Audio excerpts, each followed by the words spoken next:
everybody, this is Alchemist 2 and I'm back again with another book review. I just read What I Know for Sure by Oprah Winfrey, and according to the title page, leaflet, it was written, does it say when it was written?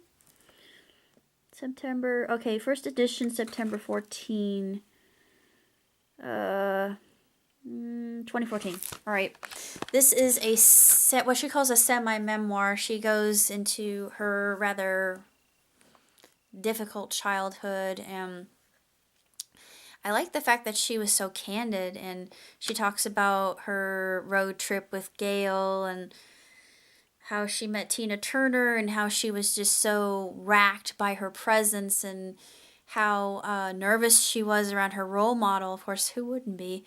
I mean, come on, it's Tina Turner.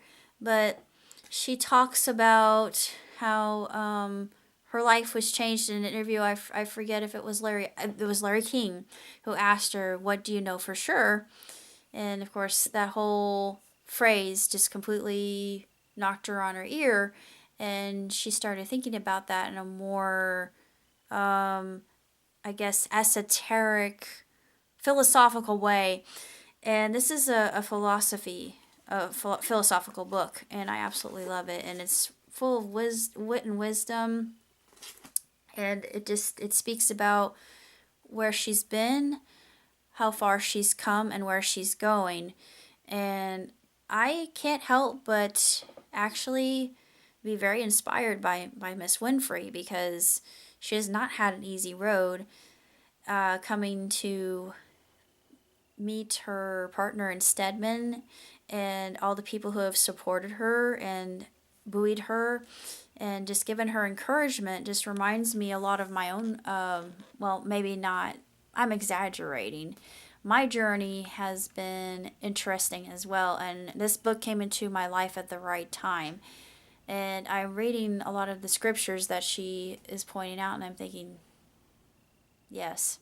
And she actually, when she grew up in Mississippi, she would take her notes from the preacher and go out into the playground and evangelize her fellow students. And she would say about herself, her colleagues, her peers would say, "Oh, here comes that preacher." I thought that was very amusing. But it's a delightful book, and just, I would probably have to say this is a reference book, because it's not a book that you should just read once and put aside and say, "Oh, I've learned all I can." No, she emphasizes life is a journey, not a destination. And I know this is a cliche and it's been said 1,000 times, but my favorite saying, beyond other than "It will be all right in the end, and if it is not yet all right, it is not yet the end," is this one. The journey of 1,000 miles, this is Confucius, I do believe. The journey of 1,000 miles begins with a single step. And I found that most recently with the death of my parents, and I've come to the the epiphany that my parents did most of the talking for me. So when it comes to actually talking to people, I think, what do I say? How do I act? What kind of topics should I bring up in conversation? I don't even know. I'm not into trendy things. I don't like idle chatter. But one of my friends said, "Oh, well, you're easy to like." And I said, "Really?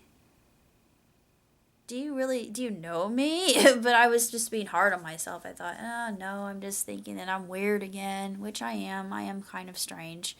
I will admit to that.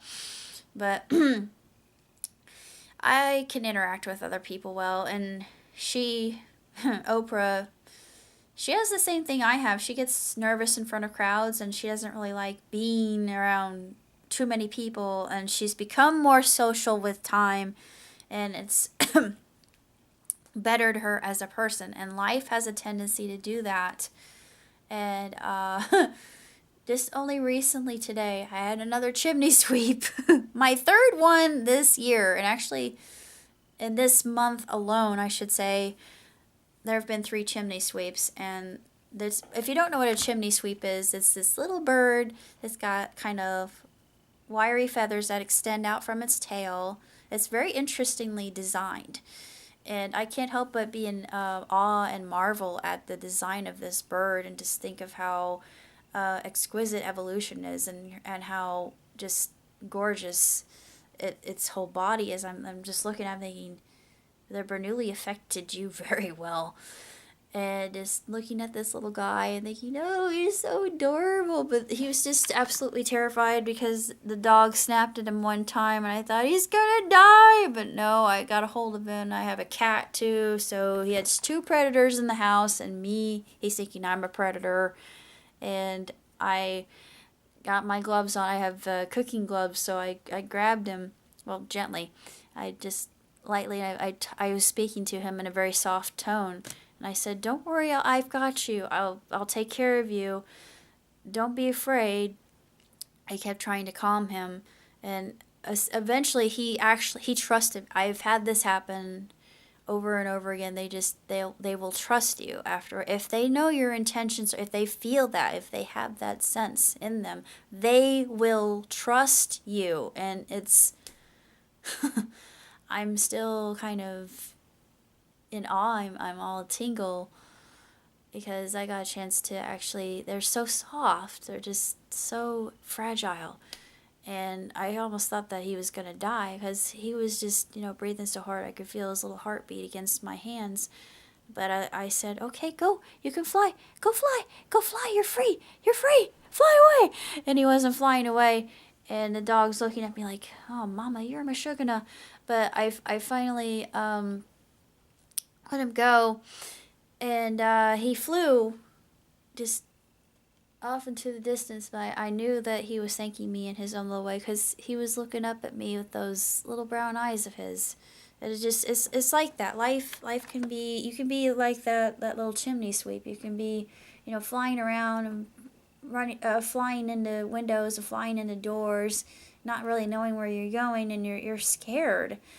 And then you have people that come along in your life that they will stabilize you. And she found people of that caliber. And I have too. I've met so many wonderful people, and I've talked to people online, and I have a friend who's going through, I have a couple friends who are going through quite a lot of turmoil right now, but she actually said that I made her day better, and I thought, for this, life is worthwhile. I still don't know what I'm doing with myself, but life is worthwhile.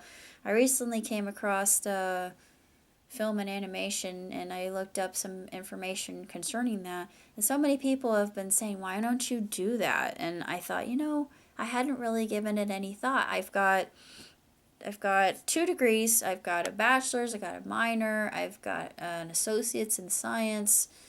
Just my degree is just in basic liberal arts. You can't do anything with the humanities, unfortunately, which I didn't even realize that until I got myself out into the work world, thinking, oh, they can train me. You learn very fast that this is not true, but my spirit has not been dimmed, and it will not be dampened. I am a light to the world. One of my screen names was Warrior of Light, and to this day I ascribe to that. But that sounds a little bit zealous.